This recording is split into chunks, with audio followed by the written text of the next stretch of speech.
Bonjour à tous, nous commençons le troisième Pérec de Masechet Souka à la première Mishnah. Lulav Hagazul, nous allons voir les halachot du Lulav, du Etrog, Hadas et la Harava, les quatre minimes, les quatre espèces que nous devons prendre pendant la fête de Sukkot. Comme nous le verrons par la suite, la Torah ordonne de prendre ces quatre espèces, Lulav, une branche de palmier, Hadas du myrte, Harava, une branche de saule, et le Etrog, le cédra, et de les bouger, les nanéa, de les bouger, de les prendre et de les bouger. Ou le kartem lachem bayom arishon, vous prendrez le premier jour. C'est-à-dire que Minatora, comme nous le verrons, ce n'est que le premier jour de Sukkot où nous avons la mitzvah de prendre les arba minim. Miderabanan, nous allons prendre tous les 7 jours de Sukkot, c'est-à-dire 6 jours en plus, le lulav. Parce que à l'époque du Beth Amikdash, du temple, la mitzvah du lulav était dans le monde entier un seul jour, mais au Beth Amikdash, au temple, pendant 7 jours. Après la destruction du Beth Amikdash, les Chachamim ont institué de prendre le lulav aussi 7 jours en dehors du Beth Amikdash, en souvenir du Beth Amikdash. Donc nous allons voir les halachot, tout d'abord du lulav, le lulav hagazul qui a été volé. Un homme a volé un lulav. Le lulav, donc, c'est la branche de palmier qui a été volée. C'est pasoul, comme nous allons le voir tout de suite. Lulav hagazul ve'yavesh pasoul. Pasoul, pourquoi? Parce que la Torah ordonne ou le kartem lachem, c'est-à-dire que le lulav doit nous appartenir. Il doit être lachem à vous.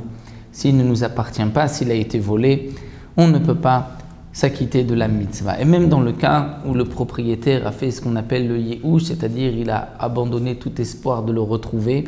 Donc il y a d'une certaine manière un kinyan, une acquisition du voleur grâce à ce yehush. Malgré tout, on ne pourra pas, parce que c'est une mitzvah abba avera, une mitzvah qui vient grâce à une avera, et donc on ne pourra pas s'acquitter d'un tel lulav. Donc le lulav hagazul qui a été volé, à yavesh qui est sec, c'est-à-dire que la Torah exige à propos du etrog, peri etz hadar, il doit être beau hadar. Et on apprend le lulav du etrog, le lulav aussi doit être hadar, s'il est sec, il n'est pas kasher. Que signifie yavesh? Nous avons une marloquette dans les rishonim. Est-ce qu'il est tellement sec au point qu'il va s'effriter lorsqu'on va le frotter avec l'ongle? Ou bien, même si, d'après le Ravad, même s'il n'est plus vert, il blanchit un peu, il est déjà pasoul. Donc le lulav qui est volé ou qui est sec pasoul, shel ashera.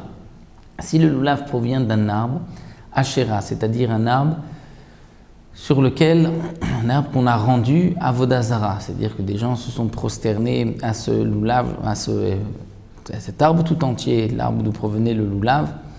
Cet arbre doit être brûlé, c'est le din de l'arbre Ashera Avodazara. Et donc, puisque le lulav, comme nous le verrons, doit avoir une certaine mesure de 4 tfachim, nous avons un principe que chitute mirtat shiure, c'est-à-dire ce qui doit être brûlé, c'est comme si déjà il a rapetissé, comme s'il lui manque le shiur, la mesure, et donc il ne sera pas kasher. C'est le même din pour shel ir anidachat. Ir anidachat, ce qui est marqué dans Masechet Sanhedrin. Bien sûr, c'est une paracha dans la Torah où lorsque une ville a pratiqué la avodazara, l'idolâtrie, ou même la majorité de la ville, on devra brûler toute la ville et tout ce qui se trouve dans la ville. Donc ceux qui ont fait la avodazara devront être tués lorsqu'il y a eu des témoins et qu'ils ont été avertis.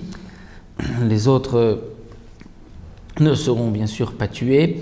Mais la ville tout entière, s'il y a même qu'une majorité qui a fauté, devrait être brûlée. Donc un lulav qui provient de cette ville est aussi pasoul, puisqu'il lui manque dans la mesure, parce que c'est comme s'il a déjà commencé à rapetissir, à brûler. Dans le cas où niktam rocho, dire que le haut du lulav s'est cassé.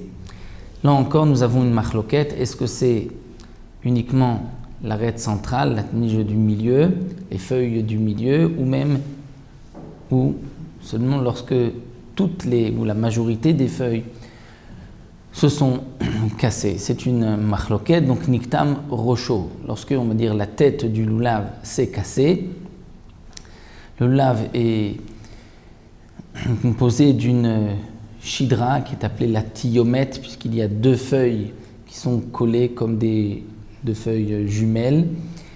Et nous avons d'autres feuilles qui montent tout au long de ce qu'on appelle la shidra, donc l'arête centrale, la colonne vertébrale de ce lulav. Si niktam rocho, donc c'est ou les feuilles du milieu, ou la majorité des feuilles de tout le lulav, là le lulav est pas soul, nifretsu alav, dans le cas où les feuilles se sont détachées de la shidra, de la tige centrale, donc l'arête. Dans ce cas-là, pas soul, même si elles sont encore attachées au lulav, puisqu'elles ne sont pas reliées naturellement au lulav, c'est pas soul. Dans le cas où nifredu alav, c'est-à-dire que les feuilles se sont ouvertes, puisque le lulav, en vérité, c'est la branche de palmier avant qu'elle s'ouvre. Une fois qu'elle s'ouvre, c'est les grandes feuilles de branches de palmier que nous connaissons. Donc, nifredu alav, c'est-à-dire elles ont commencé à s'ouvrir, c'est encore kasher, tant qu'elles ne sont pas très très dures. Mais Rabbi Yehuda exige yagdenu milemala, il faut les attacher en haut, qu'elles suivent le long de la shidra pour que le lulav soit kasher.